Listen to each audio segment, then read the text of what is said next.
तामुलपुर दख'रा एबसुनि बानजायनायाव मेट्रिक आनजादाव सेथि मासि उथ्रिसारनाय फरायसाफोरखौ बरायदों। तामुलपुर दख'रा दुलाराय बर' फरायसा आफादनि बानजायनायाव बे बोसोराव बर' बिजोंजों फरायनानै मेट्रिक आनजादाव सेथि मासि उथ्रिसारनाय गासै फरायसाफोरखौ बरायो आरो मान बावो।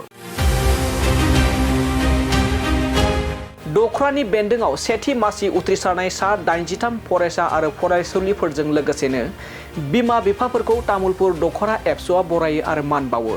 हाबाफारि बायदियै बड'फानि मुसुखायाव सिखना बर' गोजौ फरायसालिनि गाहाय फोरोंगिरि चन्द्रधर बर'आ बिबार बावजेननायजों बराय बिबुंथिखौ तामुलपुर दख'रा एबसुनि आफादगिरि बिकास बर'आ जागायो। बेजों लोगोसेनो गाहाय आलासि महरै मिरु एबसुनि नेहाथारि आनन्द दैमारिया बाहागो लानानै थुलुंगाखां बेसेनगोसा बिबुंथि लाखियो।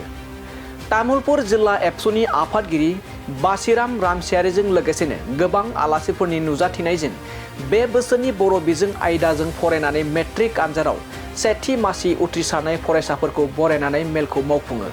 मख'जाथावदि फैबाय थानाय समाव जोंनि माहारिनि फरायसाफोरखौ गोसोआरि थुलुंगाखां होनाय आरो जाखांफु लाइमोन फरायसाफोरनि गोजों इयुनखौ हास्थायनानै दुलाराय बर' फरायसा आफादा बोसोरफ्रोमबो बर' फरायसाफोरखौ बरायनाय आरो मान बावनाय बायदियैनो देग्लायबो तामुलपुर दख'रा दुलाराय बर' फरायसा आफादा बे हाबाफारिखौ मावफुङो होननानै फोरमायथियो दख'रानि गाहाय नेहाथारि सोरखोर बर' बिथाङा। बर' गोजौ फरायसालिनि जि लांगोना बे लांगोनायाव जोंनि तामुलपुर दख'रा दुलाराय बर' फरायसा आफादा थांनाय 2026 मायथाइयाव बर' बिजोंजों फरायनानै मेट्रिक आनजादाव सेथि मासि आवग्रिनो हानाय फरायसाफोरखौ जोङो तामुलपुर दख'रा आफादा दिनै बरायदों। लोगोसे बिथांमोननि गारजेन बिथांमोनखौबो जोङो बिथांमोनजों बरायफादों। जोंनि थांखिया बेनो जे बिथांमोना नैबे मेट्रिक आनजादाव जाबायदि खस्थ' खालामनानै बिथांमोना फार्स्ट डिभिजन लाखिनो हाबाय, 10 जौखोन्दो लाखिनो हाबाय आरो इयुनावबो बांसिन जौखोन्दो लाखिबावनो हायो। नैबे जोंनि थुलुंगाखां होनाय मोनसे हाबाफारिनि गेजेरजों लोगोसे फैबाय थानाय इयुन जोलैया बिथांमोनखौ नुनानै मोजाङैनो मोजां बिथांमोननिसायबो साबसिनै जेन थुलुंगा मोननो हायो। जोंनि थांखिया बेनो। लोगोसे जोङो साफ्रोमबो फरायसा बिथांमोनखौ जोङो साबायखर जासिहरो। लोगोसे बिथांमोननि गोजों इयुननि थाखाय जोङो अबंलावरिनि सेराव जोङो आर'ज गाबो। दिनै जोङो तामुलपुर दख'रा आफादनि बेन्दों सिङाव जोङो गासै बे बोसोराव जोङो गासै 83 फरायसा बिथांमोनखौ जोङो मोननो हादों आरो बिथांमोनखौनो जोङो गासैखौबो बरायनाय जादों।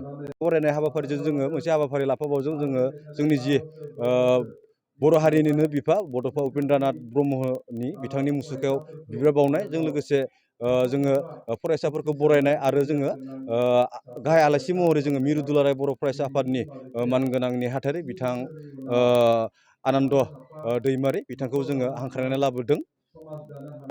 माननि आलासि हिसाबै जोङो तामुलपुर जिल्ला दुलाराय बर' फरायसा आफादनि मानगोनां आफादगिरि बिथां बासिराम रामसियारि बिथांखौ हांख्रायनाय जादों आरो माननि आलासि हिसाबै जोङो जोंनि दख'रानि सिङाव गासै गोजौ फरायसालिनि गोरायुं आरो गाहाय फोरोंगिरि बिथांमोनखौ जोङो हांख्रायनाय जादों। जागोन ना?